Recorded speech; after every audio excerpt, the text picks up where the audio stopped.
The highest award given to British officials who work abroad is the Order of St Michael and St George. This consists of a star with a little enamelled painting, and the painting shows the angel St Michael standing on the neck of the devil, and the devil is a black man. This image is very similar to one that we've become familiar with. A policeman kneeling on George Floyd's neck as he says, "I can't breathe." And the idea of standing or kneeling on the neck of a black man is deeply embedded in these notions of dominance, of white people over black people, the dominance of Western nations over other countries. Now, one of the recipients of this award was a man called Sir Evelyn Baring. Sir Evelyn Baring was the grandfather of someone called Mary Wakefield. Mary Wakefield is the wife of Dominic Cummings, Boris Johnson's chief advisor, a man who has done more to cover up the record of current events than anyone else in this government. Sir Evelyn Baring was governor of Kenya when Kenya was a colonial possession of the United Kingdoms. And while he was there in the 1950s, he instituted a system of concentration camps, which even his own Attorney General compared to those run by the Nazis.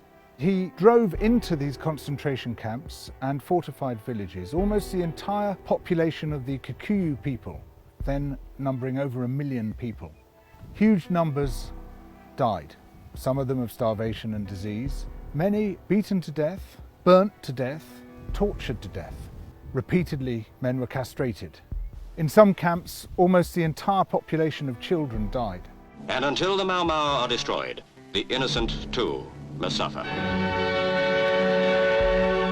It was Evelyn Baring who oversaw the creation of this system. Sir Evelyn Baring, upon whom rests the main responsibility of the campaign.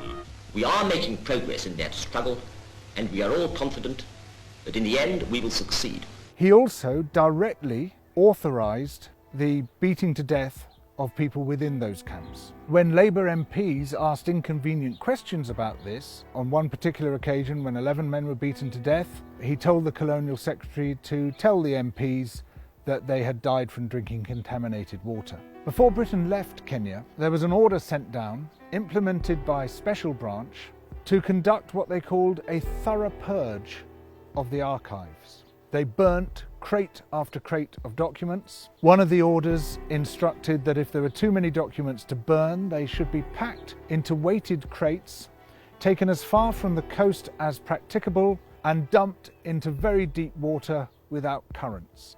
They erased not only the evidence of what happened in Kenya, but much of what happened in Malaya. The British troops in Malaya, slowly but steadily, are smashing the Reds' reign of terror, and they'll keep at it till the job's done. In Yemen, where Britain fought its dirty war, in Aden. We're going to be extremely firm and extremely mean. If anyone starts any trouble, they'll just get the head blown off. They'll get the message in time, you know. We remember all this in the context of Boris Johnson telling us that to pull down statues is to lie about our history. The entire history that we are told about British imperialism is a lie. We, as a nation, have a greater level of pride in our empire than any other European nation. People look back with nostalgia to Britain's imperial past. That's impossible to understand unless we understand the massive fabric of lies, of deletions, which has airbrushed the colonial atrocities practiced everywhere we went.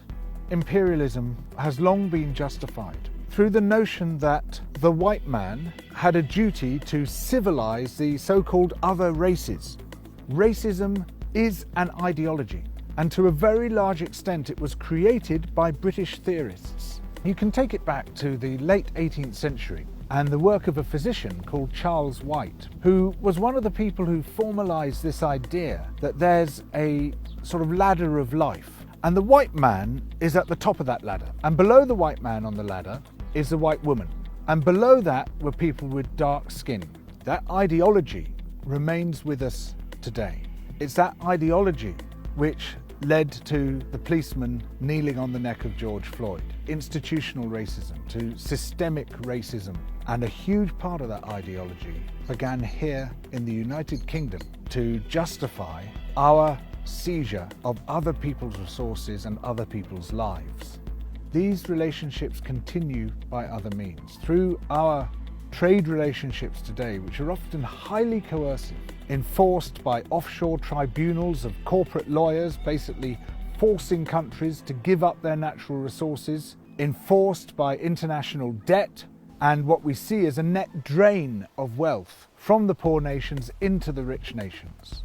This wealth is not just being taken from other people in the world today, it's also being taken from future generations. The capacity of the earth to support us is being wrecked by those who are burning through the earth's resources as quickly as possible, who are destroying our life support systems. Environmental destruction, imperialism, racism, these are intimately connected.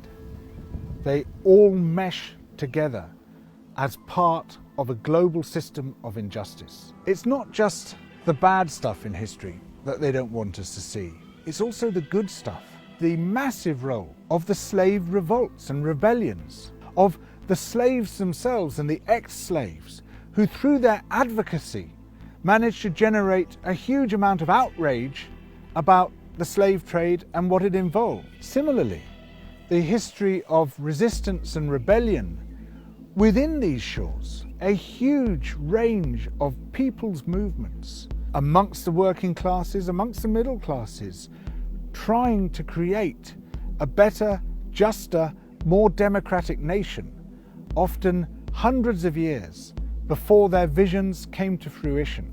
And by learning from that history, as well as by learning from our history of atrocities, these two hidden histories, we can begin to understand where we stand, why we are where we are, and how, from that position, we can start to build a better world. Double Down News brings the big issues together. It shows how they fit into the wider story, the story of where we are and how we got here, and the story of how we need to change, how we need to build a better world. So please support Double Down News through Patreon and allow this journalism to flourish.